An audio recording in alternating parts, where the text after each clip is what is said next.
क्या सेवा के साथ स्वार्थ ना रखना चाहिए? रखो आप, ऐसी कोई दिक्कत नहीं।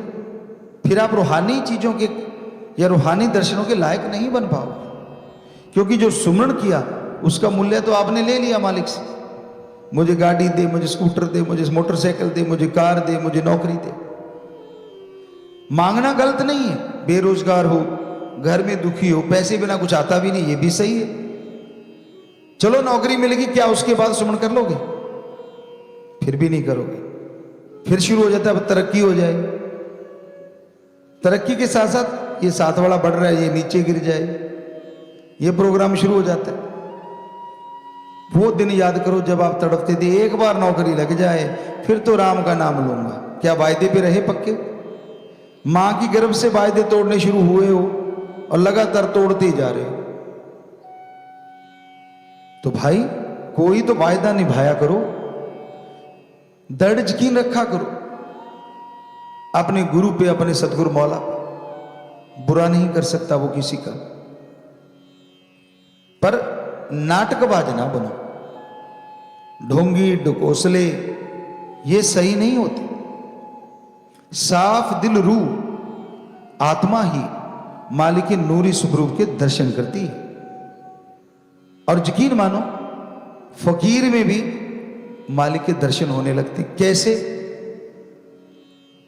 सभी धर्मों में ये बात लिखी है कि वो परम पिता परमात्मा कण कण में, जर्रे जर्रे में मौजूद है।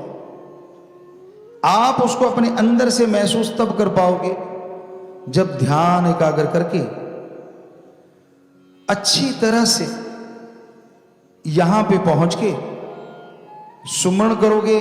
फिर ध्यान जमेगा, फिर आपकी आत्मा कंसंट्रेट होगी, फोकस यहां आएगा। उसमें खिंचाव भी पड़ सकता है, हल्का हल्का मीठा दर्द जैसा एहसास भी हो सकता है, और किसी को कुछ भी नहीं होता। दोनों तीनों बातें हैं। और उसके बाद सफर शुरू होता है आत्मा का परमात्मा तक। ये योगा में अलग चक्कर होते हैं, यहां से लेके यहां तक 7 चक्कर बोले जाते हैं। लेकिन ये 10वां द्वार या इस तक आने के लिए रूहानी सूफियत में योगा करने की जरूरत नहीं, लेकिन ध्यान में बैठ के मेडिटेशन, गुरु मंत्र नाम शब्द का जाप करना जरूरी होता है। तो उसके बाद आत्मा का सफर शुरू होता है। जैसी वो लाइट नजर आई, ध्यान जमना शुरू हुआ और आप छोटा सा एक तारा सा नजर आता है। जाप करते करते करते करते वो वाइड होता चला जाता है, बड़ा होता चला जाता है और फिर प्रकाश में बदल जाता है। जिसका मतलब होता है कि हां, अब आपकी आत्मा लगभग लगभग कंसंट्रेट कर चुकी है। और फिर शब्द बंद हो जाते हैं। जीभा या जो ख्यालों में भक्ति कर रहे होते हो आप, आते ही प्रकाश ऑटोमेटिकली बंद हो जाता है। अब आपकी आत्मा अनहद धुन को सुनना शुरू कर देती है। यह शब्द तो फानी है, जो आपको गुरु मंत्र मिलता है, परमात्मा का नाम है, वो लासानी है, कभी खत्म नहीं होता। यह शब्द इस दुनिया तक सीमित है, और इस दुनिया से वो प्रकाश आता है तो आत्मा डिस्कनेक्ट हो जाती है। मरती नहीं, शरीर चल रहा होता है, नब्ज आराम से चल रही है। 72 बार नहीं, बहुत कम बार, काउंट करने की जरूरत नहीं। क्योंकि अगर ये ध्यान में रख के बैठ गए तो आंख खुल जाएगी, उसी टाइम ध्यान टूट जाएगा। ये तो आपको एक बताते, हार्ट आराम से चलता है, और दुनिया में कोई ऐसी चीज नहीं जो हार्ट को आराम दिला सके। मेडिटेशन, सुमरन ही है। और उसके बाद आपकी आत्मा रूहानी सफर शुरू करती है। अनहद बाणी या वो धुन या वो बांगे इलाही या गॉड्स वॉइस एंड लाइट, वो शुरू हो जाती अंदर। और उस आवाज के साथ साथ आत्मा खिंचती चली जाती है। यानी अब है उड़ान, ये है उड़ना। एक भक्त हुए राजस्थान साइड के, पहले वो राजा थे, फिर महापुरुष बन गए, संत बन गए, संत भगत पीपाजी। उनकी ये वाणी है, जो ब्रह्मंडे सो पिंडे जो खोजे सो पावे। कि जो ब्रह्मंड में है वो शरीर में है, जो खोजेगा वो ही पाएगा। तो ये सारे आसमान एक आसमान नहीं, एक को पार करोगे पता नहीं ये सूरज चांद को पार करोगे, कितने चंद्रमा मिलेंगे, आपकी रूह बड़ी हर्षाती चली जाती है।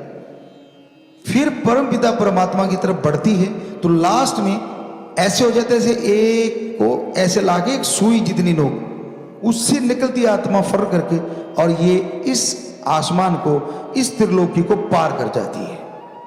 फिर खंडों ब्रह्मांडों का सफर शुरू होता है। फिर क्या नजारे हैं, आप सूरज के करीब हैं, बहुत सारे सूरज मिलेंगे, लाखों चंद्र सूरज मिलेंगे, संतों ने ऐसे नहीं लिखा, ये हकीकत है। और जब आप उनके पास से निकलोगे क्या नजारा आता है, कोई कल्पना नहीं कर सकता। साइंस तो झूठ बोलेगी, क्या कहेगी, संत झूठ बोल रहे, सूरज के पास तो कोई जा ही नहीं सकता, इतनी तपिश है। पर उनको क्या मालूम, आत्मा इतनी पावरफुल होती है वो सूरज के अंदर से भी निकल सकती है। ये कैसे पॉसिबल है? क्योंकि आत्मा कौन सा ड्रिल मशीन है जो सूरज से छेद करके निकल जाए। आपने फिल्मों में देखा हो, भूत होता है जो वो कांच के आर पार निकल जाता है दीवार, उसको कोई मायने नहीं रखती। हालांकि लोगों ने डुप्लीकेट ड्रामे बनाए हैं, वो सारे भूत तो होता ही नहीं धरती पे, लेकिन आपको समझाने के लिए उदाहरण अच्छा है। आपने वो देखा होगा, एक भूत है, बंदे अंदर बैठे, कब आ गया वो दीवार से पार निकलता, आदमी नहीं निकल पाता। तो ऐसे ही आत्मा होती है जो प्रभु का नाम जपते तो उसमें इतनी ताकत आ जाती है कि वो कई सूरजों से बढ़ के उसमें प्रकाशमय हो जाता है। तो ये छोटे मोटे सूरज उसके लिए क्या मायने रखते हैं, उनके अंदर से निकलती है, पास से जा सकती है, इतनी पावरफुल हो जाती है। और उसको तपिश तो क्या, हर चीज में ठंडक एहसास होता है। और यूं करते करते लाखों चंद्र नक्षत्र ग्रह के पास से गुजरती हुई आत्मा फिर सारी त्रिलोकियों को त्याग के, सारे ब्रह्मांड को त्याग के, तब भी सुई जितनी नोक उसमें से आत्मा निकलती है। और अब शुरू होता है परम पिता परमात्मा का वो रूहानी इलाका, जिसमें नीचे इससे पहले बहुत सारे काल ने भरमाने के लिए चीजें बना रखी, सोने जैसा पानी है और बहुत बड़े बड़े आम, मान लीजिए जो आपने कल्पना नहीं की, इतने खूबसूरत हीरे लाल जवाहरत के पेड़ भरे हुए हैं, चारों तरफ चमक होती है, चमक दमक, जिसको आप देख पाते खुली आंखों से, नजारा बंद जाता है, बड़ी खुशियां मिलती हैं और आत्मा बढ़ती चली जाती है, बढ़ती चली जाती है। और इन चीजों को जो पूर्ण गुरु से नहीं चिताए हुए वो यहीं अटक के हूरें, जो कही जाती है ना, हूर का मतलब बेहद खूबसूरत परी-परा, यानी अपनी भाषा में बोलें तो आपने कभी ना देखी हो ऐसी खूबसूरती औरत और मर्द के रूप में वहां आपको नजर आएगी। जो पूर्ण गुरु के चिताए नहीं होते वो आत्मा फिसल जाती है और वहीं अटक के रह जाती है। बड़े बड़ी हस्तियां यहीं तक रुक गई, क्योंकि वो काल का सुनहरी जाल है।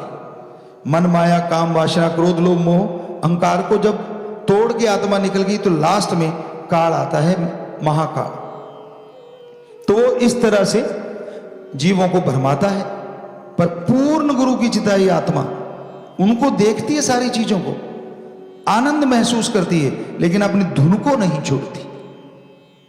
और वो फिर जब सुई की नोक आपको बोला था, वो जगह आती है ताकि थोड़ा दर्द का एहसास हो। वो भी काल का ही डिजाइन है, जो कहीं ना कहीं गुरु पूर्ण तो थे पर उतने पूर्ण नहीं, तो वो इस सुई वाली नोक पे अटक जाती है, आगे नहीं निकल पाती।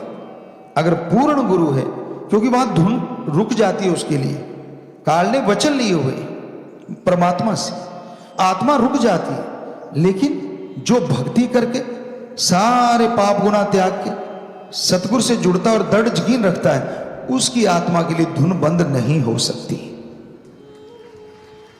और उस धुन के सहारे वो सुई की नोक से निकलती है। तो ये मालिका अब आ गया रूहानी पड़ा। वो था काल की नगरी, लेकिन मालिक का दायरा वहां से शुरू होता है। काल की नगरी तो सारी त्रिलोकियां उसने बनाई, बुत तो उसने बनाए, जान परमात्मा ने डाली। तो अब ये आता है निज धाम सचखंड सतलोक अनामी सतनामी। ऐसा देश जिसकी आप कल्पना नहीं कर सकते। दुनिया में जितने भी लोग, आप आदमी को ले लें कि जितने भी आदमी हैं सबकी चॉइस अलग अलग होती है, टेस्ट अलग अलग होता है, मीठा, कड़वा, नमकीन चीजें पसंद होती, पर वहां पहुंचते ही ऐसा नजारा बनता है, कैसा भी आपका टेस्ट है उससे अरबों गुना बढ़ के वो टेस्ट आपको वहां आनंद के रूप में पैदा होता है, और फिर वो स्थिति आती है परमानंद की।